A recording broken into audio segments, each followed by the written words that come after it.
आज हम लोग क्या करने वाले हैं, आज हम लोग 1.3 का पूरा मर्डर करने वाले हैं। आई मीन मर्डर का मतलब ये चैप्टर 1.3 हम लोग आज पूरी तरह से खत्म करने वाले हैं। 1.3 का पहला क्वेश्चन मैं आपको बता चुका हूं। हालांकि पहला क्वेश्चन आपका कुछ और है, लेकिन मैं उसके आधार पर एक क्वेश्चन बताया हूं ताकि आप उसको बनाइए अपने मन से, ताकि आप भी सीख सके और अच्छे तरीके से सामना कर सके अपने दुश्मनों का, अपने गणित का। तो आइए देखते हैं कि आज हम लोग क्या पढ़ने वाले। आज हम लोग पढ़ेंगे उसके बाकी क्वेश्चंस और उसका सेकेंड नंबर क्वेश्चन है 1.3 का सेकेंड नंबर क्वेश्चन कि आपको प्रूव करना है, सिद्ध करना है कि क्या सिद्ध करना है कि 3 + 2√5 एक अपरिमेय संख्या है। ठीक है, तो आप तो जानते हो कि ये सब क्या है, एक अपरिमेय संख्या है, बट हमें सिद्ध करना है भाई, सिद्ध तो करना है क्योंकि किताब बोला है तो करना तो पड़ेगा। तो चलिए देखते हैं, और ये चीज़ सिद्ध करना है तो मैं आपको बता चुका हूं कि इस तरह के प्रश्न को हम लोग क्या बोलते हैं, विरोधाभास विधि, और इसको उसी विधि के द्वारा हम इसको बनाएंगे। तो विरोधाभास यानी विरोध करना है। आप बोल रहे हो अच्छा है, मैं बुरा नहीं हूं, आप बोल रहे हो अच्छे हो, मैं बुरा हूं नहीं, मतलब क्या कि हम दोनों में झगड़ा हो रहा है। तो देखना यह है कि जीत आपकी होती है या जीत मेरी होती है। मैंने पहले भी कहा था कि ये है हम लोगों का चोर, मैं हूं आप लोगों का वकील और आप हैं हमारे जज, यानी आप बताएंगे कि वाकई में यह हो सकता है या नहीं हो सकता है, कि इसको फांसी पे चढ़ाया जा सकता है या नहीं, मतलब ये कि हाँ यह अपरिमेय संख्या है या नहीं है। आइए बनाते हैं। तो सबसे पहले किसी भी मैथ को हम लोग बनाते हैं तो मैं आपको बोल चुका हूं कि पहले हम लोग लिखते हैं सोल्व। ठीक है, हल लिखते हैं, हल लिखने के बाद लिखेंगे क्या, माना कि 3 + 2√5 एक परिमेय संख्या है। हमने क्या किया, यहाँ विरोध कर दिया कि भाई वो बोल रहे अपरिमेय है, सिद्ध करो, मैं कह रहा कि ना हो, अपरिमेय ना हो, ये परिमेय संख्या है, और हम यहाँ पर अपना लॉजिक लगा दें कि नहीं परिमेय संख्या। अब सुनिए, अब जब हम इस आदमी को बढ़ाएंगे आगे, अगर ये आगे बढ़ते बढ़ते पूरा अगर सही रहा तब तो मैं सही हो जाऊंगा और सवाल क्या हो जाएगा, गलत हो जाएगा। अगर मैं कहीं बीच में पकड़ा गया, मेरी अपनी गलती मुझे मालूम चल के नारे दादेगा नहीं होगा, तो समझ लीजिए कि सवाल आपका क्या हो जाएगा, सही हो जाएगा। तो चलिए बनाते हैं। तो लिखा हमने क्या कि इसको हमने क्या माना, परिमेय संख्या। जब हमने परिमेय संख्या मान ही लिया है, इसलिए 3 + 2√5 = क्या हो जाएगा, p/q। जहां q ≠ 0 अर्थात q का मान 0 नहीं है तो परिमेय संख्या तो है ही।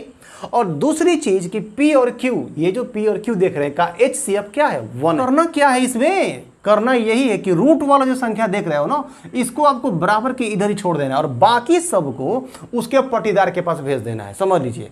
ठीक है ना, मतलब ये अलग पट्टीदार है, ये अलग जात हो गया, और ये सब परिमेय संख्या है, ये भी परिमेय संख्या है, तो उसको भेज देते उधर, जा भाई अपने जात के पास, इधर क्या कर रहे हो।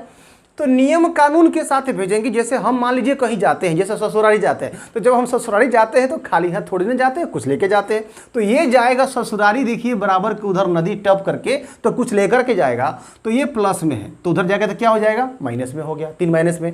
अब 2 को भी भेजना है, इसका मन कर रहा है कि ना भाई हम जाएंगे, तो जो तुम भी जो, तो इसको भी भेजेंगे, तो नियम के साथ ये गुना में है, 2/5 गुना के रूप में, तो क्या आ जाएगा, वो भागा में चला जाएगा। ठीक है, तो देखिएगा हमने क्या किया कि p/q -3, और ये जो 2 हमने उठाया है यहाँ से भेजने के लिए, वो 2 हमने इसके नीचे भी डाल दिया और इसके नीचे भी डाल, p/2q -3/2। ठीक है ना, p/2q -3/2 एक परिमेय संख्या क्या है, एक परिमेय संख्या। क्यों, क्योंकि परिमेय संख्या, ये तो परिमेय संख्या पहले से था, और परिमेय संख्या में से परिमेय संख्या घटाएंगे तो परिमेय संख्या मिलता है, परिमेय संख्या में से परिमेय संख्या जोड़ेंगे तो परिमेय संख्या मिलता है, परिमेय संख्या को परिमेय संख्या से भाग देंगे तो परिमेय संख्या मिलता है।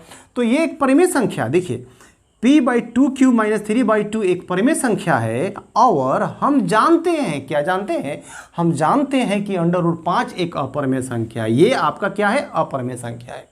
और आप अच्छी तरह ये भी आप जानते हैं कि बराबर का चिन्ह कहाँ लगता है, जब बराबर के दोनों तरफ का चीज़ें बराबर होती हैं वहीं पे बराबर का चिन्ह लगता है।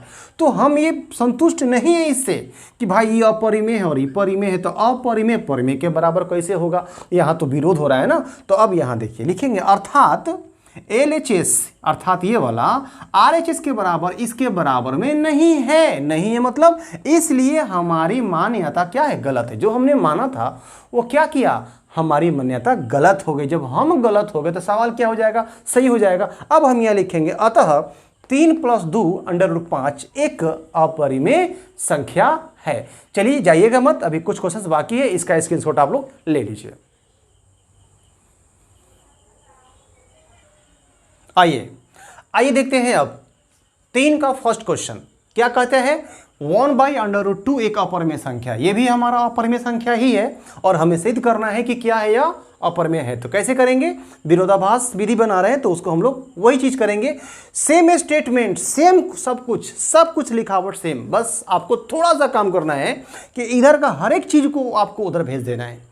जो भी इधर रूट के अलावा जो भी है आपको उधर भेज देना है, रूट वाला को छोड़ देना है। बाकी सभी प्रश्न में स्टेटमेंट आप ऐसे ही लिखेंगे, किसी भी प्रकार की कोई आपको बदलाव इसमें नहीं होगी।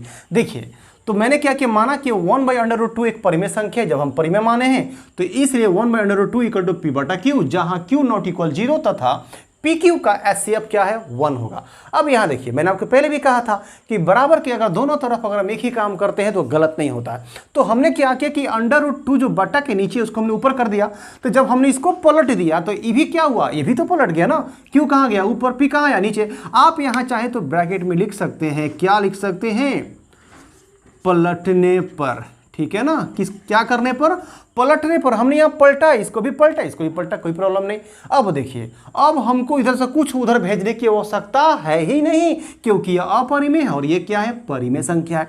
देखिए चूंकि q/p एक परिमेय संख्या है और हम जानते हैं कि √2 यहाँ पे लिखा है 1/√2, 1/√2 एक अपरिमेय संख्या है, अर्थात LHS नॉट इक्वल RHS, यानी दोनों बराबर में नहीं है। इसलिए हमारी मान्यता गलत है और जब हम गलत हो गए तो सवाल हमारा क्या हो जाएगा, सही हो जाएगा।